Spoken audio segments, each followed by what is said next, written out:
Really be who you are. Really shine your light fully. There's no one else like you, right? There's only you. You are created in such a unique, amazing, beautiful light, and no one can carry that light like you.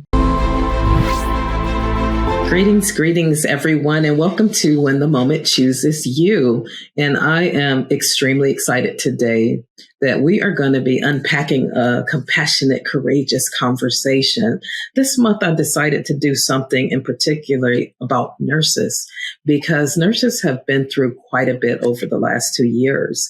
And so I'd love to share stories about people's journey, their nursing journey, how they got called into the profession, how they sustain themselves, and all of those wonderful things to encourage us, because quite frankly, we have been through a lot and still are going through a lot as a profession. So I truly believe that nursing is in a state of emergency and we're a profession in crisis, but I believe the resiliency and the passion and the calling that we have on our life is very powerful. And so there's nothing like listening to another person's story. And I hope you guys were extremely inspired by Dr. Jane Watson's session that she did. And so now you're going to start hearing other stories from other nurse leaders that I know and nurses that I know that are continuing to carry the torch for their profession. And so here with me today, I have Erica. And Erica, Thank you so much. I'm so excited to be here. Thank you for having me. Yes, and I'm so glad you're here too. So Erica, why don't you introduce yourself a little bit to the audience? Whatever you'd like to share, who you are. It doesn't have to be a professional title, but who is Erica? Thank you so much. It is such an honor to be sitting here alongside you. I see you as an incredible nurse leader, and I'm so inspired by your work. And for me, I really love also working from the heart. And I think that's where we connect.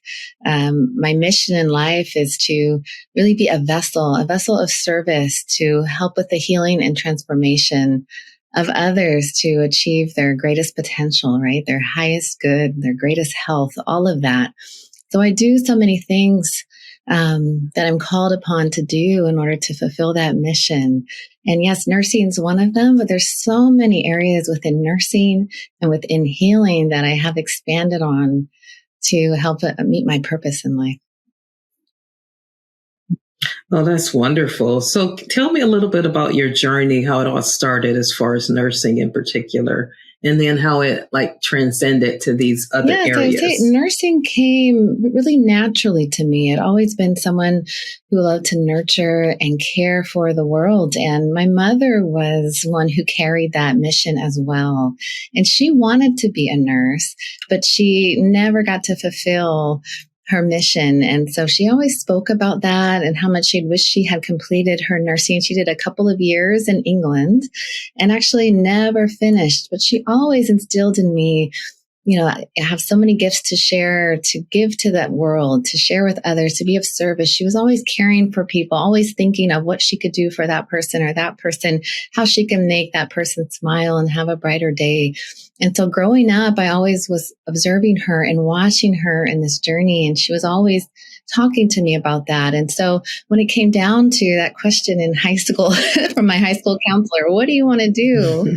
What would you like to do next when you graduate? And then I wasn't really sure. But then she said, what do you like to do? What are you good at? And I said, well, I love working with kids. I love caring and I love teaching. And so she actually mentioned to me, well, she said, well, where would you like to end up going to school? And then my mom had always brought me to San Francisco. We lived near San Francisco. So I said, well, I love San Francisco. So she said, well, there's a really great nursing school there called University of San Francisco. And I think that might fit you. And I said, okay, maybe that would work. And so the doors opened. I went to visit the school and it was a great fit. It was close to home and it felt right. It was one of the top nursing schools. And from there, I just took off on my journey of nursing. Wow, that's amazing. We're buddies because I went to USF too. That's where I did my nursing program. So awesome. So my question is, so how long have you been a nurse? Yes, I have been a nurse now since I got my nursing license 2002. So it's the 20th year this month, actually. Yes, that's awesome. Congratulations. Wow, you look like you're so young and you're just going to school. Can be deceiving. Yeah, that's that good living. So let's unpack your story a little bit more. So, what is your specialty? Like, what's your passion in nursing? Yes, that has really unfolded. It really started out, though, with children. Children I'd always worked with from a really young age, from like 10 years old, starting babysitting. And so it's just been a journey. I'd been on camp counseling. I felt really comfortable with kids. I love being silly and goofy. I love that side of creativity. And so pediatrics was really where I started, where I felt like I fit in the most. I loved working with the whole family. And so I started with that, but I say then it moved into more a broader children's health and adolescent health and public health. And so I really branched out more. I wanted to know outside of the hospital, how could the kids prevent, what was happening? How can we sustain them in the community where they want to be as kids? I think because I worked so long before I went into nursing school, before I started working with sick children, with healthy children in schools and camps and in other areas where they were thriving. And I got used to that environment and that setting. So being in the hospital, going in from that extreme to kids where they were, really critical, about to go into ICU, med surg, acute care. It was really a shock to me to see how sick they were, and I wanted them to thrive. It felt so unnatural to me. It felt so unnatural. So I kept thinking, how could I work with children in this way in the community where they are and keep them thriving in a healthier way? And so I did public health after that for many years. And I really, I chose vulnerable children. I worked with the foster care system and the juvenile justice system, doing a lot of health advocacy, health promotion, and helping to lift the health of children that are most vulnerable in society. And then from there, I really got into education, nursing education. I always loved to teach. So I said, how can I bring out more of my teaching side? So I've been teaching for actually probably about 17 years now, at least part-time in some capacity, trying to mentor other students and teach other students, the best that I can offer for to develop them as nurses. Wow. Mm-hmm. Well, that's wonderful. I love that. So we've been through a lot, Erica, over these last two, and I call it a double pandemic in addition to our personal pandemic. And so how have you sustained yourself through this crisis that we've been in as a nurse, as a leader, as a practitioner? Just let us know a little bit of how you've coped and dealt with it. Yes, it has been an extremely challenging time for all of us. And I've worked as a nurse manager since really I started nursing. I got put in as a charge nurse. I've been, doing different leadership roles in some capacity throughout my career. And I think as a leader, that calls on a different part of us, right? Because we're also a model for other nurses in a different way. And so really, I've found leaning on colleagues, talking through how I'm feeling and asking for support, asking for time that I need to care for myself, finding the joy in the community which I work. I really thrive on the environment that I'm in. I love choosing areas in nursing and places to work that just feel good, that bring joy, that lift my spirit, where there's a team, there's a high morale of really giving your all, supporting one another, a culture of it's okay to care for yourself. It's okay to take a break. It's okay to be you. It's okay to breathe, right? Awesome. It's okay to go to the bathroom. All those things. I still talk to nurses where they've worked a whole shift and a half and didn't take a break. And when I hear that, it's so painful. Sometimes it's just like that. And it's just a reality. There's no one to cover, literally nobody to cover. And I find trying to build that space, that culture, that environment, that team around me is definitely critical for me. And of course, caring for myself outside of work finding ways in which I can ground, in which I can feed my spirit, in which I can nurture myself and take those moments when sometimes it is really crazy and wild at work. And we do have to just be on our toes and do our best. And sometimes we don't get to exhale as much as we want to. But I have to balance that with outside of work. And how do I do that to refuel and replenish? And so I spend a lot of time doing that and also teaching other nurses how to do that as well. I think that's what's really powerful. You just said, I think you hit like a really key point here, because if you don't find something else to bring you joy and meaning when you're struggling, when you're really pressing in and trying to maintain what you're doing at work, and you don't have that self-care or something in addition to what you're doing that brings you that joy, then you kind of run into that burnout that we talk about. So have you ever been in a space, Erica, where you got to that place where you were burnt out? Absolutely. Oh, and it's so challenging. I got to it pretty badly. I would say my worst burnout ever was maybe around 6 years ago. And I'm naturally, as my mom raised me, a giver, a carer, an intuitive, kind of an empath, right? I look for ways to help and heal the world and make it better for others. I've just kind of reared that way. And so naturally that requires a lot of myself, a lot of my energy, a lot of my time, my nurturing. It can be draining. And I've learned that you can't just give and give and give. And so when I realized that, that's when I really started really diving into my own self-care. But it took me a while to notice that pattern in myself. And so there was a time in my life, actually, when I was going through a divorce and I had 3 children and I was giving so much of myself at work, in my home life.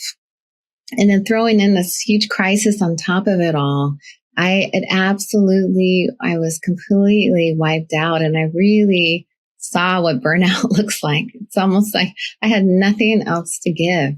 I actually didn't even have a light anymore. It was almost like I was walking in darkness and sadness.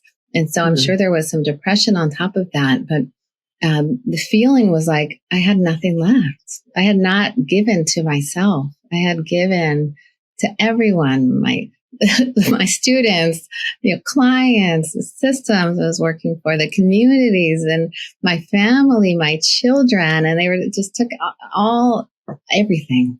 And so I hit this wall, and I hit this time in my life. It was, I would say, my lowest point when I was really questioning everything. I realized there was nothing left. I was completely empty. I was wiped out. And so this has to change. I can do better. I wanted to do better. Of course, I have my children. I needed to get it together. So a lot of prayer, lots of faith, and then relearning how to give to others while giving to myself. And then if I didn't do that, I would stay in this place or continue to come back to it again. So I made a real clear, notation to myself and affirmation. I will not do this again, and it has to change. So from then on, I've been actually super intentional in everything that I do. I make sure that I'm caring for myself at the same time. That is wonderful. Wow, that's very powerful, and thank you so much for sharing that. Because I think people are searching. They're searching for answers because we aren't, as caregivers, we are the worst with taking care of ourselves. And so I actually hit that spot too a couple of times in my career. And I had to do exactly what you said. I had to pause. I had to put that note to myself that, Charlene, you can't stay here in this place. This is a dark place. This is not you, any part of it. When you show up with the light. But when you are so overwhelmed by so many different crises coming at you left and right, then you almost paralyzed and you can't move. So I love that you did that. So what are some of the self-care technique that you can encourage people to do? It doesn't have to be self-care. I know we use that word probably a little bit too much, but those things that attended to Erica. Right. I would say, well, one of the biggest is figuring out what brought me joy. And so I remember attending a workshop one time. It was called Cultivating Joy. And in that workshop, the facilitator gave everyone permission to have joy, that we didn't have to live in this life of suffering and misery. And it was about being really intentional, that I can have joy. I am worthy of joy and the greatest joy possible in life. And so something there just clicked in me. It really resonated that I need to really move in that direction of joy in my life. And ever since I gave myself permission to live in that way, it's almost like we have to take a moment and give ourselves permission. It's okay to pour into ourselves. It's okay to take time to nurture ourselves. We do so much for others. We have to, as nurses, I think, and I teach nurses, a lot of nurses, starting with that point, give yourself permission to care for yourself, to take that break. I remember as a nurse, I put so much pressure on myself to give and to work hard and to do my best. And I wanted to, I really, when you get your license, it's like, there's something that goes off. It's like, whoa, this is big. Like, this is, I never want to harm anyone. I never want to hurt anyone. I want to do my very best to care for this world that's in such need. And it was really heavy, that feeling. And I really held it really close to my heart. Like, it was really critical, and I really needed to step up. People need care. They need it so, so much. And so I took that really, really to heart. And so I think that's why I just ended up giving so much and losing myself in the process. But I realized, wait a minute, I can give myself permission to give as much as I'm giving into the world to myself. And so by giving myself that permission, then I could move differently in the world. And I didn't allow myself to stretch myself so thin, because that wasn't the permission I gave myself. I could no longer thrive the way I had before. And so I kept searching for ways that brought me joy, even hugging my children, a cup of tea after a long day, a warm bath, right? A walk in the park, a chat with a friend, taking time for all of that. Oh, that's beautiful. And thank you for those strategies. See, those are strategies. I hope you list your listening audience, because she's given some really golden nuggets of simple, practical things that we can do to take care of ourselves. I tended to sit in silence, Erica, because everything was so chaotic around me, and I kept hearing all of the voices of everybody's expectations, that I had to just wall off and get quiet, so quiet that I could actually hear myself, because I was so busy hearing others' voices that I was getting lost in all of the external voices, that I had to pause. And then I was able to get quiet enough where I could actually listen to my soul, and my soul telling me that, okay, Charlene, you need to shift just a little bit in this area so that you can have a little bit more joy and a little bit more meaning and make more of an impact in that particular area. So thank you so much for sharing that. Now, what else is Erica doing? Because Erica is the bomb. I've seen you doing so many different things. So tell me, what else do you do? Because I know you're a nurse and you're an amazing nurse leader and an educator, but there's so much more than meets the eye. So tell us about Erica a little bit more. Oh my gosh, I'm just following your footsteps. You're a trailblazer. You are blazing the way, far away, leaps and bounds. So we have to catch up, right? We have to encourage each other and pull each other along, right? So I really thrive on other nurses and nurse leaders that I see that are growing and expanding and answering the call, right? Stepping up into their calling fully. And I love seeing the joy that it brings other nurses as they do that and expand beyond. And so, all of it to me is nursing. All of it to me is that mission of caring for the world. And I do it in different capacities. Yes, I'm a nurse leader at a large healthcare organization. Yes, I'm a faculty in a school of nursing.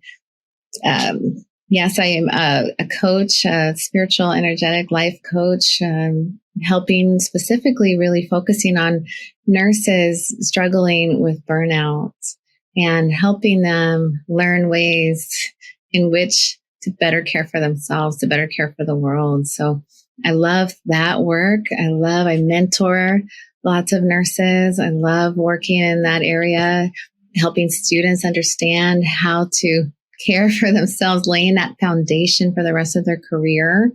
I teach a course with another faculty who Dr. Sarah Horton Deutsch, and we teach a wellness course for our students just learning nursing in the baccalaureate program, how to better care for themselves. It's actually a wellness course designed for undergraduate nursing students.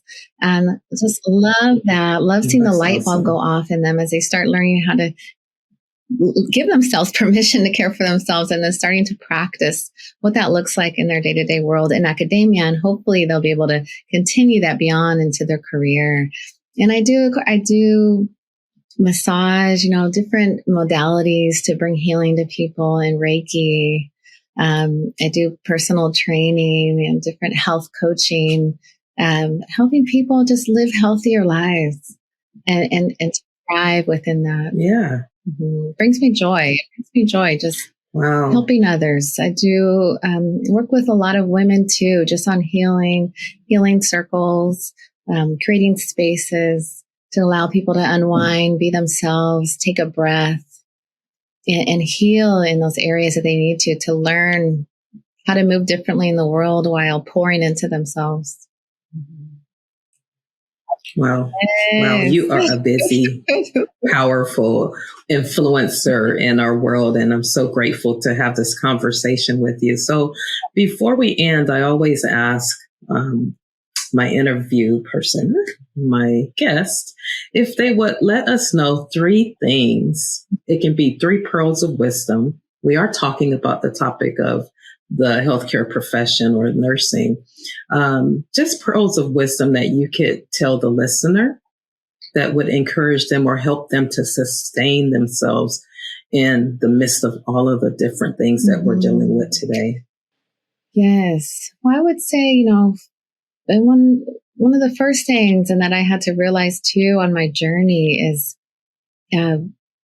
really be who you are. Really shine your light fully.